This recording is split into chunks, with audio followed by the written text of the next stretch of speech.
पूर्णात् पूर्णमुदच्यते पूर्णस्य पूर्णमादाय पूर्णमेवावशिष्यते।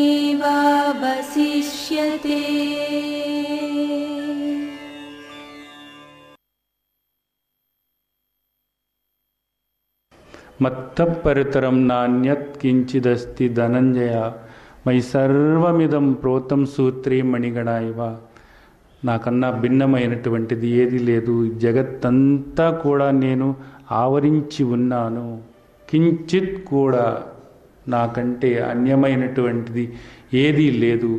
ఇక్కడ నీవు చూస్తున్నటువంటి ఈ నాశనమయ్యేటటువంటి మారేటటువంటి ఈ ప్రకృతి అంతా కూడా ఏదో కాదు, నా అపర ప్రకృతి.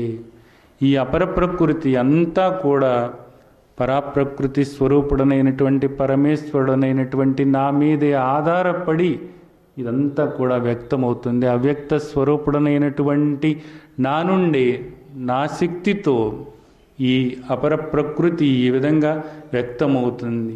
వెరచి ఈ అపర ప్రకృతి, ఈ పరాప్రకృతి ఇదంతా కూడా నా ప్రకృతి. దీనంతటికీ కూడా కర్తను, భోక్తను, ప్రభువును నేనే అయి ఉన్నాను. మత్తపరితరం నా అన్యత్ కించిదస్తి ధనంజయ. ఇది మనకు ఆ దేవదేవుడు చెబుతున్నటువంటి విలువైనటువంటి సాధన. అనన్యంగా అనన్యంగా అన్న మాట ఎప్పుడూ కూడా మన హృదయంలో మారుమోగుతూ ఉండాలి. ఆయన కన్నా అన్యమైనది ఏదీ లేదు, ఆయన కన్నా అన్యమైనది ఏదీ లేదు, ఆయన కన్నా అన్యమైనది ఏదీ లేదు అనేటటువంటిది మన అంతఃచేతనలో స్థిరమైపోవాలి. ఏది ఎలా కనపడుతున్నప్పటికీ కూడా ఆ తండ్రిని గుర్తు చేసుకుంటూ యో మాం పశ్యతి సర్వత్ర సర్వం చ మయి పశ్యతి, ఆ దృష్టి ఏర్పడాలి. తస్యాహం నా ప్రణశ్యామి సచమే నా ప్రణశ్యతి. అటువంటి వాడికి నేను దూరం కాదు, వాడు నాకు దూరం కాడు. ఎప్పుడు కూడా మనకు పరమాత్మకు దగ్గర అవ్వాలి అనుకున్నప్పుడు అంతటా అన్నిటా కూడా అనన్యంగా ఆ తండ్రి, ఆయన కన్నా వేరుగా ఏదీ లేదు, అంతా పరమాత్మే, అంతా పరమాత్మే, అంతా పరమాత్మే అనేటటువంటి అనన్య దృష్టి ఏర్పరచుకోవటం ఒక్కటే మన ముందున్నటువంటి మనం తరించబడటానికి కావలసినటువంటి సాధనా విధానము. అందుకే ఈ అధ్యాయం నిజానికి 9వ అధ్యాయం రాజవిద్య రాజగుహ్య యోగము అనబడుతుంది. రాజవిద్య విద్యలన్నిటిలోకి కూడా ఉన్నతమైనటువంటి విద్య. ఈ విషయాన్ని మనం తెలుసుకున్నట్లయితే ఇక తెలుసుకోవాల్సింది ఏదీ లేదు నిజానికి. అటువంటి బ్రహ్మ విద్య ఈ అధ్యాయంలో మనకు పరమాత్మ చెప్పటం జరుగుతుంది. అలాగే రాజగుహ్య యోగమట. గుహ్యము అంటే రహస్యం. రహస్యాలలోకెల్లా ఉత్తమమైనటువంటి అతి విలువైనటువంటి రహస్యాన్ని మనకు అనుభవానికి వచ్చే విధంగా, అది మనకు ఆ రహస్యం అనుభవం అయ్యేలాగా మనకు చెబుతున్నటువంటి అధ్యాయం రాజవిద్య రాజగుహ్య యోగంలో ఈ శ్లోకం శ్రీమద్ భగవద్గీతలో ఉన్నటువంటి శ్లోకాలకే తలమానికము అని అనేక మంది మహాత్ములు చెప్పటం అనేది జరిగింది. అనన్యా చింతయంతో మాం ఏ జనా పర్యుపాసతే తేషాం నిత్యాభియుక్తానాం యోగక్షేమం వహామ్యహం అనే భగవంతుని మాట నిత్యము కూడా మన హృదయంలో మారు మ్రోగుతూ ఉండి ఆ అనన్య చింతన అనేటటువంటి దృష్టి మనకు ఏర్పరచటానికి కావలసినటువంటి బలం ఈ శ్లోకం మనకు అందిస్తూ ఉంటుంది. కాబట్టి నిరంతరము కూడా ఈ శ్లోకాన్ని స్మరించుకుంటూ ఆ అనన్య చింతన అనేటటువంటిది ఏర్పరచుకోవాల్సినటువంటి అవసరం మనకు ఉన్నది అనేది మనకు ఇక్కడ శ్రీమద్ భగవద్గీత చెబుతూ వస్తుంది. బాగానే ఉన్నది. అలాగే అనన్య చింతన ఏర్పరచుకున్నాము. మరి ఇప్పుడు ఆయన్ని ఎలాగా మనం ధ్యానించాలి అన్నది. ఆ తండ్రి జగదవ్యక్తమూర్తిన అంటున్నారు. అజపిసన్ అవ్యయాత్మ, నేను చావు పుట్టుక లేనటువంటి వాణ్ణి అని అంటున్నారు.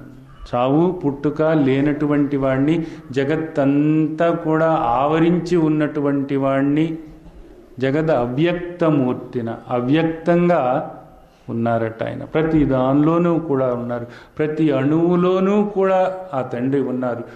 అలాగే ఆ అణువుగాను కనపడుతున్నారు. అయితే ఆ తండ్రి నేను అవ్యక్త స్వరూపుడను అనేటటువంటి మాట మనకు ఈ అధ్యాయంలో చెప్పటం అనేది జరుగుతుంది. మరి అటువంటి అవ్యక్త స్వరూపుడు, మయా తతమిదం సర్వం జగదవ్యక్తమూర్తిన, 9వ అధ్యాయంలో 4వ శ్లోకం ఇది. మరి ఆ విధంగా ఆ తండ్రి మనకు చెప్పారు. ఇప్పుడు 2 విషయాలు మనం స్పష్టంగా తెలుసుకున్నాము. ఒకటి, అన్యంగా వేరే దేవతలను ఆరాధించటం అన్నది మన తండ్రికి అన్యంగా వేరే దేవతలను ఆరాధించటం అన్నది సరైనటువంటిది కాదు. ఏ దేవత అయినా సరే మన తండ్రి మనల్ని ఆ దృష్టి తీసుకెళ్ళటానికి మన ముందుకు తీసుకొచ్చారు అనేటటువంటి ఆలోచన, అవగాహన మనం చేసుకోవాల్సి ఉంటుంది. ఏ దేవతామూర్తిని ఆరాధించాల్సి వచ్చినప్పటికీ కూడా నీ దృష్టి ఏకైక పరమాత్మ మీదే ఉండాలి తప్ప ఆ దేవతను వేరుగా చూడకూడదు. పూజిస్తున్నటువంటి నీతో సహా, ఆ దేవతతో సహా నీ గోచరిస్తున్నటువంటిది ప్రతిదీ కూడా ఆ పరమాత్మే అనేటటువంటి దృష్టి నీవు ఏర్పరచుకోవాల్సి ఉంటుంది. అలా కాకుండా ఈ దేవతను నేను పూజిస్తున్నాను అన్నప్పుడు ఆ దేవత వేరైపోయింది, ఆ పరమాత్మ వేరైపోయాడు, నువ్వు వేరైపోయావు. ఇది సరైనటువంటిది కాదు. ఆ పరమాత్మ కంటే వేరైనటువంటిది ఏదీ కూడా లేదు అనే దృష్టి ఏర్పరచుకుని నీవు నీ తండ్రిని ఆరాధించాల్సి ఉంటుంది. ఏకైక పరమాత్మని ఆరాధించాలి, ఆయన్నే పూజించాలి, ఆయన్నే ధ్యానించాలి అనేటటువంటిది మీ అందరికీ కూడా నిశ్చయంగా కలిగినటువంటి అభిప్రాయం అని నేను అనుకుంటున్నాను. మంచిదే. అయితే ఇప్పుడు దేంతో మనం ఆయన్ని పూజించాలి? ఏ వస్తువులతో మనం ఆయన్ని పూజించాలి? ఇప్పటివరకు మీకు అలవాటు పుష్పాలతోనో, ఫలాలతోనో, కొబ్బరికాయతోనో, సాంబ్రాణి కడ్డీలతోనో, లేదా నైవేద్యాలతోనో, కుంకుమతోనో, తమలపాకులతోనో రకరకాలుగా ఆయన్ని పూజించటం అన్నది మీకు అలవాటైనటువంటిది. ఇప్పుడు మరి ఏకైక పరమాత్మ మన తండ్రి విశ్వేశ్వరుడు, సర్వము తానైనటువంటి ఆ తండ్రిని దేంతో పూజించాలో ఆయనే చెబుతున్నారు. స్వయంగా దేంతో పూజించాలని చెబుతున్నారు ఆయన మనకు. పత్రం పుష్పం ఫలం తోయం ఏమే భక్త్యా ప్రయచ్చతి తదహం భక్త్యుపహృతం అస్నామి ప్రయతాత్మన. పత్రాన్ని కానీ, పుష్పాన్ని కానీ, ఫలాన్ని కానీ, జలాన్ని కానీ ఎవరైతే నాకు భక్తితో సమర్పించుతారో వాటిని నేను ప్రేమగా స్వీకరిస్తాను. నన్ను పూజించటానికి ఈ పత్రము, పుష్పము, ఫలము, తోయము అంటే నీళ్లు, ఇవి సరిపోతాయి అన్నది భగవంతుడు మనకు చెబుతున్నటువంటి విషయం. నిజానికి మనం రోజు చేస్తున్నటువంటి పనే ఇది. దగ్గర వీటితోనే కదా మనం రోజు కూడా ఆయన్ని పూజిస్తున్నాం. పత్రం, పుష్పం, ఫలం, నీళ్లు, ఇవన్నీ కూడా మన ఇంట్లో ఉన్నటువంటి వస్తువులే. నిజానికి మనల్ని ఇబ్బంది పెట్టే విధంగా ఆయన మనల్ని కోరలేదు. మనల్ని కోరమన్నటువంటిది, మనల్ని పూజించమనేటటువంటిది ఈ 4తోనే ఆయన చెప్తున్నారు. మంచిది, చాలా సంతోషమైనటువంటి విషయం. ఇప్పుడు మనం ఆ దేవదేవుని పూజకు ఉపక్రమించుదాం. ఆ విశ్వేశ్వరుని యొక్క పూజకు ఆయన కోరుకున్నటువంటి ఆ పత్రాన్ని, పుష్పాన్ని, ఫలాన్ని, ఆ నీటిని మనం ప్రేమతో ఆయనకు సమర్పించుకుందాం. అయితే ఈ విశ్వమంతా కూడా విశ్వేశ్వరుడే అని మనం అనుకుంటున్నాము. ఆయన కాక మరేదీ లేదు అని అనుకుంటున్నాము. మరి ఆయన కాక మరేదీ లేనప్పుడు ఈ పత్రాన్ని, పుష్పాన్ని, ఫలాన్ని ఎక్కడి నుండి మనం పట్టుకొద్దాము?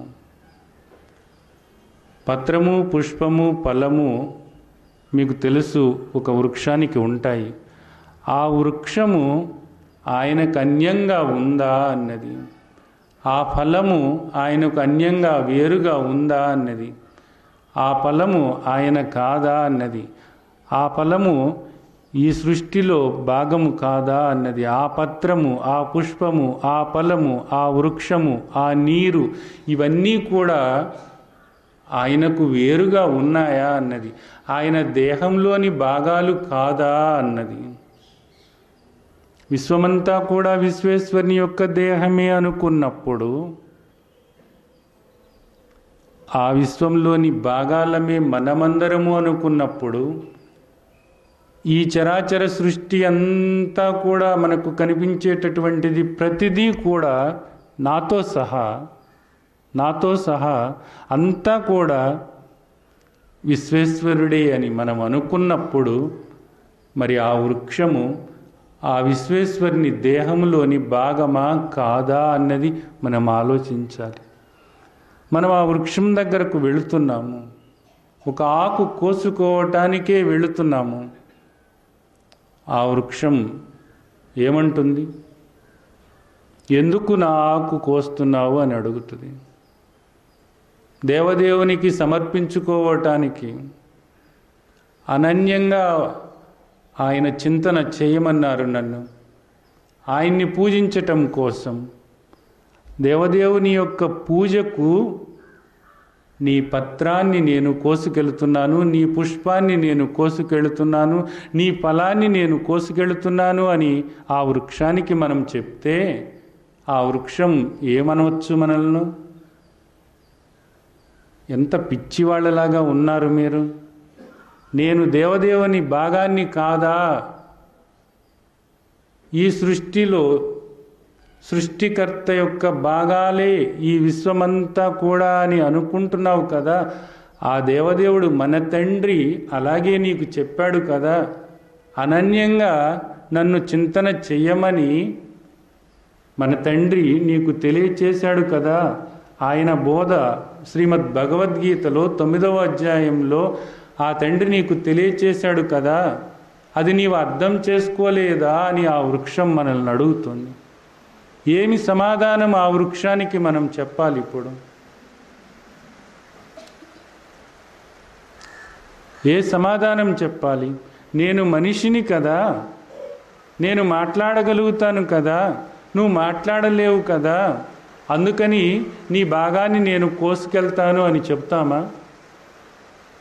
మాట్లాడలేనంత మాత్రాన నాకు ప్రాణం లేదనుకుంటున్నావా అని ఆ చెట్టు అడిగితే ఏ సమాధానం చెప్తాం? నేను మాట్లాడలేను అంతే. మాట్లాడలేనంత మాత్రాన నీవు నా ఆకులు కోస్తున్నావు, నా పుష్పాలను కోస్తున్నావు, నన్ను భగవంతుడి కన్నా కూడా వేరుగా చూస్తున్నావు. నేను మాట్లాడలేననే కదా. అయితే చూడు, నీ పిల్లల్లో ఒక పిల్లవాడికి మాటలు రావు కదా, నాలాగానే వాడు కూడా మాట్లాడలేడు కదా.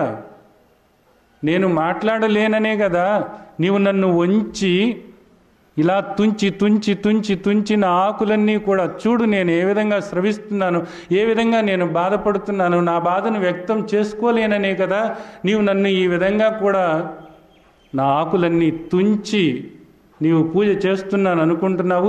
నీ పిల్లవాళ్ళల్లో ఒక పిల్లవాడికి మాటలు రావు కదా. ఆ పిల్లవాడి దేహంలో ఉన్నటువంటి ఒక్కొక్క వేలుని, ఒక్కొక్క అవయవాన్ని కోసి ఆ దేవదేవునికి నీవెందుకు పెట్టవు అని అడిగితే మనం ఏం సమాధానం చెప్తాం? నేను ప్రాణంతోనే ఉన్నాను కదా, నేను ప్రాణంతోనే ఉన్నాను కదా.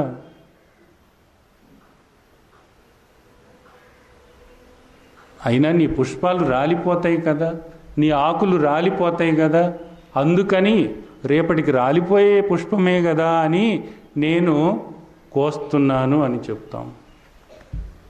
రేపటికి రాలిపోయే పుష్పానివే కదా, రేపటికి రాలిపోయే ఆకువే కదా, నువ్వు ప్రాణంతో ఉన్నప్పటికీ కూడా అందుకని నేను కోస్తున్నాను అని చెప్తామనుకోండి. అప్పుడు ఆ వృక్షం అంటుంది, నీ దేహంలో అనేక కణాలు ఉన్నాయి, ఆ కణాలన్నీ కూడా ప్రతిరోజు కూడా అనేక కణాలు నశించిపోయి కొత్త కణాలు పుడుతూ ఉంటాయి. నా ఆకులు నా పూలు ఎలా రాలిపోతున్నాయో నీ దేహంలో అనేక కణాలు అలాగే ప్రతిరోజు కూడా రాలిపోతూ ఉంటాయి. రేపటికి రాలిపోయే కణాలే కదా అని నీ దేహంలోని కొంత భాగాన్ని, కొన్ని కణాల సముదాయాన్ని, ఒక మాంసపు ఖండాన్ని తీసి నువ్వెందుకు నీ దేవదేవునికి పెట్టకూడదు అని ఆ వృక్షం అడిగినప్పుడు మనం ఏం చెప్తాం? ఏ సమాధానం చెప్పాలి? ఇక వృక్షం దగ్గర సమాధానాలు సిద్ధంగా ఉన్నాయి, మన దగ్గర సమాధానాలు సిద్ధంగా లేవు. తిరిగి వెనక్కి వచ్చి మళ్ళా భగవద్గీత చూస్తే భగవద్గీతలో మరలా అలాగే ఉంది. పత్రం పుష్పం ఫలం తోయం ఏమే భక్త్యా ప్రయచ్చతి. పత్రము, పుష్పము, ఫలము, నీరు నాకు ప్రేమతో ఎవరైతే ఇస్తారో, భక్తితో ఎవరైతే నాకు ఇస్తారో అవి నేను స్వీకరిస్తాను. అది నా ఆరాధన, అది నన్ను పూజించేటటువంటి విధానము.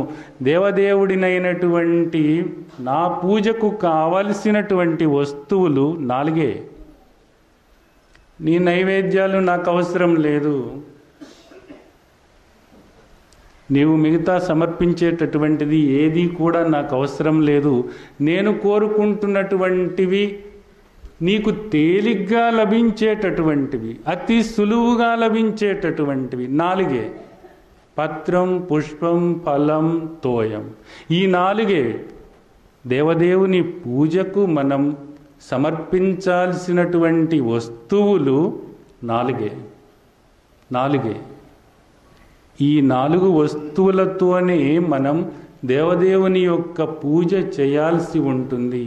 ఆ దేవదేవుని పూజ చేయటానికి మనం సిద్ధమయ్యాము, ఈ 4 సమర్పించటానికి మనం సిద్ధమయ్యాము. సిద్ధమై ఒక వృక్షం దగ్గరికి వెళితే ఆ వృక్షం దగ్గర నుండి మనకు ఈ విధమైనటువంటి ఎదురుదాడి ఏర్పడింది. ఇప్పుడు ఏం చేయాలి పరిస్థితి అన్నది? ఎక్కడో తేడా ఉంది, ఏదో అవగాహనలో తేడా ఉంది. సరే, బాగుంది, ఈ విశ్వమంతా కూడా ఆయనే అనుకున్నప్పుడు నిజానికి ఆ వృక్షము ఒప్పుకుని సరే కోసుకో ఏదోలే అని అన్నదే అనుకుందాము. 4 ఆకులు తీసుకొస్తాము, 4 పుష్పాలు తీసుకొస్తాము, ఒక పండు తీసుకొస్తాము, కొన్ని నీళ్లు తీసుకొస్తాము, బాగానే ఉంది. వీటిని ఎక్కడ సమర్పించాలి అన్నది, వీటిని ఎక్కడ సమర్పించాలి? దేవదేవునికి ఈ పుష్పము, ఈ పత్రము, ఈ ఫలము, ఈ తోయము ఎక్కడ సమర్పించాలి? దేవాదేవ, నీవు ఎక్కడ ఉన్నావని సమర్పించాలి. అందుగలడిందు లేడను సందేహము వలదు, ఎందెందు వెతికి చూసిన అందందే గలడు అట. ఎక్కడ ఎతకాలి నిన్ను? ఆ చెట్టు ఒప్పుకుని నాకు ఇవి నాకు కూడా ఇచ్చింది, అవి తీసుకొచ్చాను నేను. ఇప్పుడు తండ్రి, ఇప్పుడు నీకు దేవాదిదేవ, అనంతుడమైనటువంటి నా తండ్రి, అనంతుడమైనటువంటి నా తండ్రి, నిజానికి నీకు ఇక్కడ ఎక్కడ సమర్పించాలి? ఇప్పుడు వాటిని తెచ్చి నేను ఇన్ని రోజులు కూడా అనేక దేవతామూర్తులను పెట్టుకొని ఆ దేవతామూర్తి దగ్గర వీటిని సమర్పించేటటువంటి వాడిని. ఇప్పుడు నీవు చెప్తున్నావు ఏమని? నన్ను అనన్యంగా సేవించమని, నన్ను అనన్యంగా పూజించమని, నాకన్యమైనటువంటిది ఏదీ లేదు అని, మయా సర్వం జగదవ్యక్త మూర్తిన అని, ఈ జగత్తంతా కూడా ఆవరించి ఉన్నాను అని చెబుతున్నావు. ఈ జగత్తంతా కూడా ఏదో కాదు, నా స్వరూపమే అని చెబుతున్నావు. ఈ జగదేశ్వరుడను నేనే అని చెబుతున్నాను. ఈ విభూతికంతా కూడా విభుడను నేనే అని చెబుతున్నాను. ఈ విశ్వమంతా ఏదో కాదు, విశ్వేశ్వరుడనైనటువంటి నా దేహమే అని చెబుతున్నావు. తండ్రి, ఈ విశ్వంలో ఈ పత్రాన్ని, ఈ పుష్పాన్ని, ఈ ఫలాన్ని, ఈ తోయాన్ని నేను ఎక్కడ సమర్పించాలి? ఇది ఈ ప్రశ్నకు సమాధానమేమి? ఎక్కడ సమర్పించుదాము? ఆయన కన్నా అన్యమైనది ఏదీ లేదు అనుకున్నప్పుడు, అనన్యంగా ఆ తండ్రి నన్ను ఆరాధించు అని చెబుతున్నప్పుడు, ఎక్కడైనా సమర్పించుదాము అంటే అక్కడే ఉన్నాడా ఆయన? ఏ పటం దగ్గరైనా పెడదామనుకుంటే ఆ పటం ఒక్కటేనా ఆయన? ఏ ప్రతిమ దగ్గరన్నా పెడదామనుకుంటే ఆ ప్రతిమ ఒక్కటేనా ఆయన? ఈ విశ్వమంతా కూడా ఆయన నేత్రాలే, ఈ విశ్వమంతా ఆయన బాహువులే, ఈ విశ్వమంతా కూడా ఆయనే. అటువంటి ఆ విశ్వేశ్వరునికి నిజానికి వీటిని ఎక్కడ సమర్పించాలి అన్నది, ఎలా సమర్పించాలి అన్నది. అలాగే ఇంకొక సందేహం, ఈ చరాచర సృష్టి అంతా కూడా విశ్వేశ్వరుడే అనుకున్నప్పుడు, నేను విశ్వంలో భాగమే అనుకున్నప్పుడు, నాతో సహా అంతా పరమాత్మే అనుకున్నప్పుడు, నేను సమర్పించేవాడినైతే, ఆయనకు సమర్పించేవాడినైతే ఆ తండ్రిని నేను వేరు చేసుకుంటున్నానా అన్నది. ఆ తండ్రి నాకు ఏం చెప్పారు? అనన్యంగా నన్ను ఆరాధించు అన్న ఆ తండ్రి చెప్పినటువంటి మాట ప్రకారం ఆయన కన్నా అన్యమైనటువంటిది ఏదీ లేదు అన్నది అర్థం చేసుకున్నటువంటి నేను, ఆయన కన్నా వేరైనటువంటిది ఏదీ లేదు అని అవగాహన చేసుకున్నటువంటి నేను, ఈ రోజున ఆ తండ్రికి ఒక పత్రము పుష్పము సమర్పించుదాము అనుకున్నప్పుడు ఆ తండ్రిని నేను వేరు చేసుకొని చూస్తున్నాను. ఆ తండ్రిని అన్యంగా చూస్తున్నాను. ఆ తండ్రి నాకు వేరైపోయాడు. ఆ తండ్రి నాకు దూరమైపోయాడు. ఆ విశ్వేశ్వరుని దేహంలో ఉండాల్సినటువంటి నేను వేరుగా అనుకుంటున్నాను. ఈ విశ్వం నుండి నేను వేరైపోయాను. ఎలాగ దీనికి సమాధానం? పత్రం, పుష్పం, ఫలం, తోయం ఆయనకు సమర్పించటానికి ఇప్పుడు మనకు 3 ఇబ్బందులు వచ్చినాయి. 1 కాదు, 2 కాదు, 3 ఇబ్బందులు వచ్చినాయి. 1, వృక్షం దగ్గరకు వెళితే వృక్షం మనల్ని ప్రశ్నిస్తుంది. నేను ఆయన భాగాన్నే కదా, నన్ను తుంచి, నన్ను విరగ్గొట్టి, నన్ను బాధపెట్టి 1,00,000 ఆకులు కోసుకెళ్ళి నువ్వు ఎక్కడ సమర్పించుదామనుకుంటున్నావు? ఈ విశ్వమంతా కూడా విశ్వేశ్వరుని దేహమే అని నీ తండ్రి నీకు చెప్పినప్పుడు భగవద్గీతలో నా ఆకులన్నీ కోస్తున్నావు, నేను ఆయన భాగాన్ని కాదా అని ఆ వృక్షం అడుగుతుంది. సరే, ఏదో విధంగా తెచ్చాము అంటే ఆయన ఎక్కడ ఉన్నాడని వీటిని సమర్పించాలి. ఆ తండ్రికి ఎలా సమర్పించాలి? మరి సమర్పిస్తున్నటువంటి నేను వేరు అయిపోతున్నాను. మరి శ్రీమద్ భగవద్గీతలో రహస్యం చెబుతున్నారు ఇక్కడ, అతి విలువైనటువంటిది. అందుకే ఈ అధ్యాయం రాజవిద్య రాజగుహ్య యోగము. ఒక రహస్యం మీకు తెలవదు, ఒక మహత్తరమైనటువంటి దైవ రహస్యం, బ్రహ్మ విద్య. ఆ పరమాత్మకు మిమ్మల్ని దగ్గర చేసి ఆయనతో ఏకం చేసి ఇప్పుడే ఇక్కడే మీకు అనుభవానికి తీసుకొచ్చేటటువంటి ఒక మహత్తరమైనటువంటి రహస్యం, ద గ్రేట్ సీక్రెట్ ఇక్కడ చెప్తున్నారు. నువ్వు అనుకున్న పత్రము పుష్పము కాదు. నువ్వు అనుకున్న పత్రము పుష్పము అయ్యేటట్లయితే ఆ విశ్వేశ్వరునికి, విశ్వమంతా తానైన ఆ తండ్రికి నీవు ఎక్కడ సమర్పించాలో నీకు తెలియనటువంటి ఆ గమ్య గోచర స్థితి ఏర్పడుతుంది. నీవనుకున్నటువంటి పత్రము పుష్పము అయినట్లయితే నీ తండ్రికి నీవు అన్యమైపోతావు. ఇక్కడ ఆ తండ్రి చెబుతున్నటువంటిది అది కాదు, అది కాదు. మరేం సమర్పించాలి?